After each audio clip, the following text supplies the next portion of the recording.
নোয়াখালীর হাতিয়ায় মেঘনা নদীতে ৩৯ জন যাত্রী নিয়ে একটি ট্রলার ডুবির ঘটনা ঘটেছে। শনিবার বিকেলে মেঘনা নদী দিয়ে ভাসানচর থেকে নোয়াখালী যাওয়ার সময় ট্রলারটি যাত্রীসহ ডুবে যায়। এ ঘটনায় ৩২ জনকে জীবিত উদ্ধার করা হলেও ৭ জন এখনও নিখোঁজ রয়েছে। ভাসানচর থানার ওসি মোহাম্মদ কুতুবুদ্দিন জানান, ট্রলারটি দুপুর 12:30টার দিকে ৩৯ জন যাত্রী নিয়ে ভাসানচর থেকে নোয়াখালীর উদ্দেশ্যে ছেড়ে যায়। ট্রলারের সাধারণ যাত্রী, রোহিঙ্গা, আনসার বাহিনীর সদস্য ও পুলিশ সদস্যের লোক ছিল।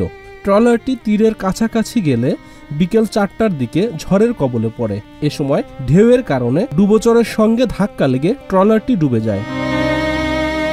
এ সময় হাতিয়ার চানন্দি ইউনিয়নের স্থানীয় 3টি বোটের সহায়তায় ৩২ জন যাত্রীকে জীবিত উদ্ধার করা সম্ভব হয়। তবে এখনও 7 জন যাত্রী নিখোঁজ রয়েছে। তাদের খোঁজে নৌবাহিনী উদ্ধার অভিযান শুরু করেছে। হাতিয়ার নলচিরা নৌপুলিশ ফাঁড়ির ইনচার্জ আশিস চন্দ্র সাহা জানান, উদ্ধার অভিযান চলছে। অনেকে উদ্ধার হয়েছে, তবে কেউ নিখোঁজ রয়েছে কিনা তা নিশ্চিত নয়। Desk report, news flash 71, Dhaka.